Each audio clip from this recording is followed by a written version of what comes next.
Thanks for joining us on the website only final segment of week number 11 show. Jeff, John, and Jesse joining you.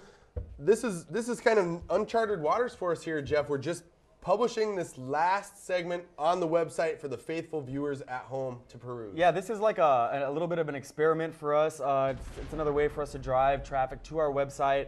And not only that, but when we have only 60 minutes to do our show, time really flies. And if we have a distinguished guest like John that we want to bring on, we really want to get some extra time to talk about some other fun things about fantasy football. Is this why you guys aren't paying me by the hour? Yes, Yeah, that's exactly. right. Okay, I understand. It's the knowledge. You're bringing the knowledge. I'll wash your car, man. I don't have a car.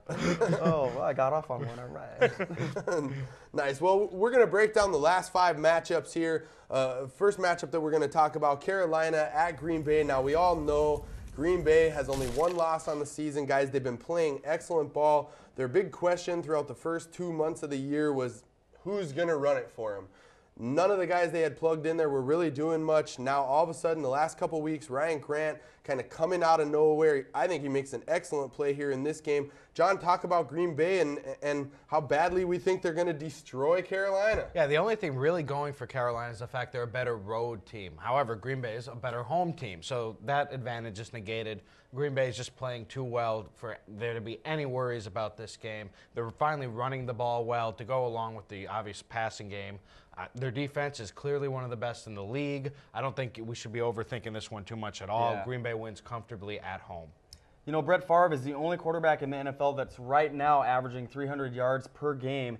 And I think that after the 351-yard performance of last weekend, I really think that he could do better than that, you know, possibly another 350 yards or more and 3 to 4 touchdowns in a big-time rout. Yeah, the only concern is maybe they get up too early and then they just use Ryan Grant and Morency for a whole lot of that second half. Right, now Carolina is a team that has really kind of crumbled. Jake Delhomme was on fire early in the season, throwing multiple touchdowns to Steve Smith all over the place. Smith had a big 3-touchdown game in week number 2.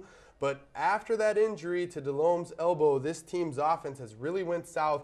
Now Smith, not even a viable play for fantasy owners, John. It's tough. Especially he's hurt now. He's been missing the last couple of days of practice. He's not producing even when he's out there because absolutely nobody that they put under center can get him the ball. So it's definitely a situation to avoid there with Steve Smith. Deshaun Foster's now aggravated his toe injury. He might miss some practices. Looks like he's going to play, but he's not going to be 100%. They're not going to give D'Angelo Williams enough carries for him to make a real impact. Right. There's just not a whole lot to like there. Although they should, you know, I would love really to see should. Carolina make that switch right now. They're not doing very well. Maybe me and Jesse gave the Panthers a curse by both of us thinking they're going to go to the Super Bowl preseason. It was bad. Everybody loves them in the preseason. I'm the same way. They look Right. great on paper. Maybe something's wrong with the coaching. I don't know. John Fox seems like a good coach. Yeah. That being said, he's not producing results. And, you know, I would never admit that on the regular show, but since this is a webcast only, we know that not as many people are going to tune in. But it's important in my mind that they give D'Angelo the ball. They need to give him the ball more, get his feet wet, see if he can be featured. But it seems like their coaching staff wants to be a committee approach. And until that changes, they're not going to produce on the fantasy field. And there are advantages to a committee, just to pick up on this real quick. It saves some wear and tear Yes. on your starting back. However, D'Angelo Williams needs 15, 20 carries Yes. a game. You see the kind of vision he has. Yep. They use a zone blocking system, which actually fits him perfectly because he's one of those guys that cuts once and goes upfield. He's a very quick runner. He's got excellent vision. He's completely being wasted there in Carolina. And he really complements Deshaun Foster's up-the-middle style well, and so it makes me not understand why they're not more successful. They need to focus on running the ball more, but they seem to continue to let David Carr and Testaverde throw the ball to the defense. You know? What's up with that? They're blindly loyal to Foster. Yes. They don't have to completely knock him out of the picture, but Williams should be getting 15 or so touches. Yeah, I mean, in preseason, Williams was the guy everybody was going after. Foster kind of the afterthought. And, you know, Foster really hasn't done much to justify these carries he continues to get. So the switch is long overdue. Will we see it this week? Who knows, but I think we're all on the same page. What we will see this week is a Green Bay team that puts an ass whooping on Carolina. No question. And since Jeff is opening up to us here on the webcast, Jeff, anything else you want to confide? Talk about your love life or your struggles? You know, guys, I just want to thank you for coming on this show. You know, It's going to be okay, something man. we really love to do. It's going to be okay, man. We're sorry I she lost dumped you. Adrian this weekend, and I'm sad about that. Yeah, it's Sad about that. It's definitely sad. Strengthen that knee, bro. Strengthen that knee. No need to hurry back. Don't hurry back. New Orleans traveling to Houston. Houston, a team that started out the beginning of the season extremely hot. New Orleans started out just looking absolutely lost. Kind of a reversal of fortunes over the past month and a half for both of these two teams. Now, New Orleans comes into this matchup, and I don't know, guys. I think Drew Brees is a great play here.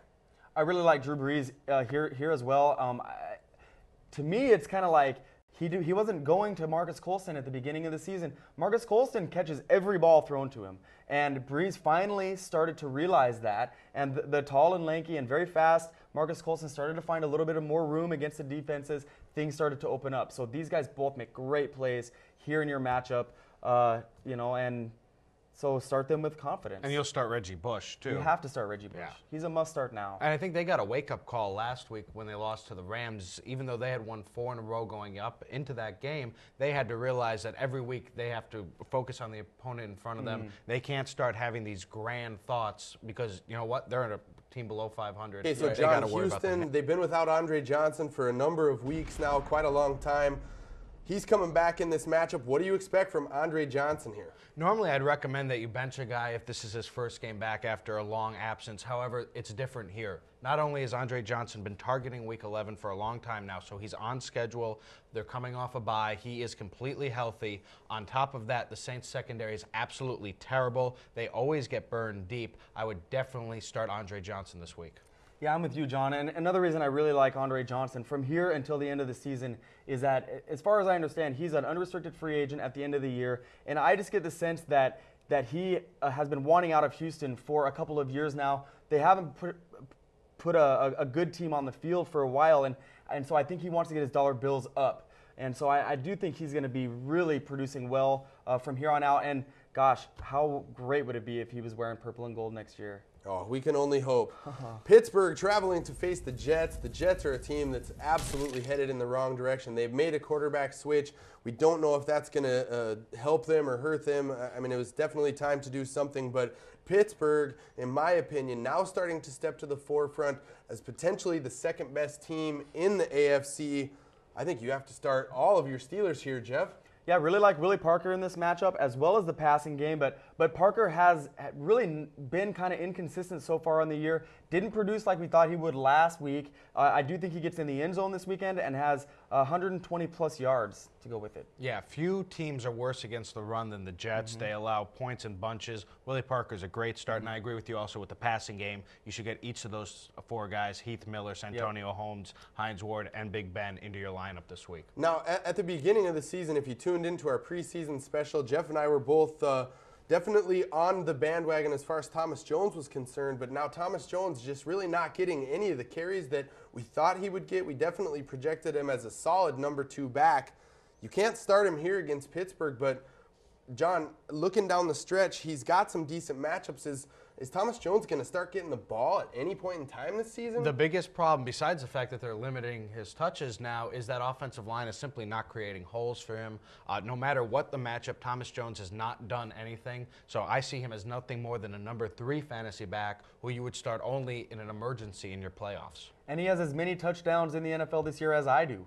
Yeah, it's been. You don't have any, right? No. Okay, It's been a real surprise to see how poorly he's played. Wow. And Mangini and this Jets team that was a playoff team from a year ago, completely falling apart at the seams. Avoid them here. Pittsburgh brings the. They are already mathematically eliminated from winning their division.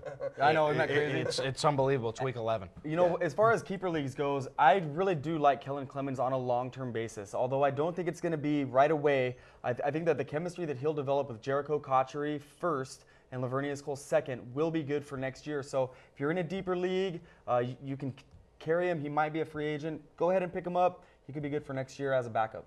Tampa Bay traveling to Atlanta to face a Falcons team that, you know, really has underperformed all year after the Michael Vick fiasco. Surprise last week, though. Yeah, 2 in a row. They picked up a couple wins in a row, and guys, like I talked about earlier in the show, they've won these games because they've been going back to what they did before. They're giving the ball to Warrick Dunn. Yeah, it's unbelievable. Normally, Warrick Dunn's a guy who fades in the second half. However, he didn't get the ball a whole lot in the first half. So Right. he should have a decent second half, especially Jarius Norwood hurt. We talked about him in the segment a couple segments ago. Right. You know, not on the internet. I think definitely Warrick Dunn's a guy that you start this week.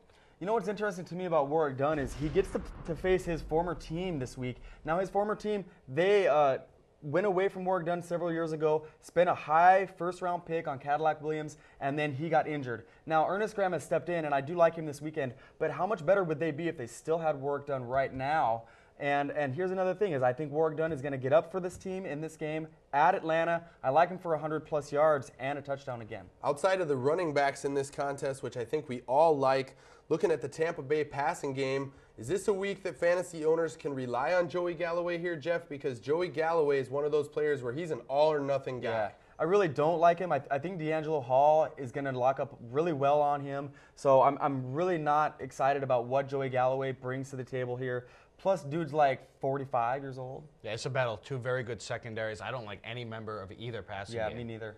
Okay, so the final segment right here on the website for this segment, St. Louis traveling to San Francisco, two teams that have been absolute disappointments so far this season. San Francisco got shut out on Monday Night Football. Now they play St. Louis, who seems to starting to be putting some things together. John, give us a quick overview. What fantasy plays should we be aware of in this matchup? You should definitely be starting your Rams. Mark Bulger has thrown for 300 yards in each of the last two games. He's a start. Torrey Holt is definitely a start. Right. Isaac Bruce is hurt. He's not a guy you want in your lineup. Drew Bennett is. He has scored in 2 of the last 3 games that he's finished.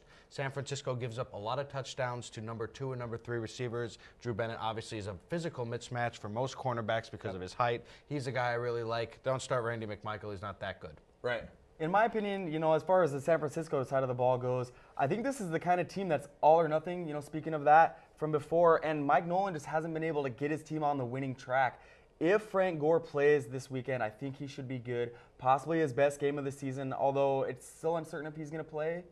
Well, he played on Monday night. He carried the ball. He averaged over 5 yards a carry, but his carries are just so limited because, you know, his offense sucks. Everybody else on the offense around him isn't doing anything. Alex Smith can't pass the ball down the field, so Trent Dilfer's going to start, which is just as bad. Just as bad. And that really has limited Gore, who left Monday night a little bit early, so he is a question mark. However, it does look like he's going to play. That being said, even if he's 100%, the fact is they fall behind so much, they can't run the ball consistently. They've lost some of their offensive linemen to injury. A few have just not played well. This is just a poor offense that fantasy owners should be avoiding. Well, this is a divisional game, and because pride is on the table, I actually think that San Francisco is finally going to show some life. I do like Patrick Willis and the defense. Their secondary should be better. It should be better. Their whole Walt Harris, team, I think, dealing with an injury. Yeah, Nate Clemens will get burned deep at least once. That seems to be his MO. Yeah.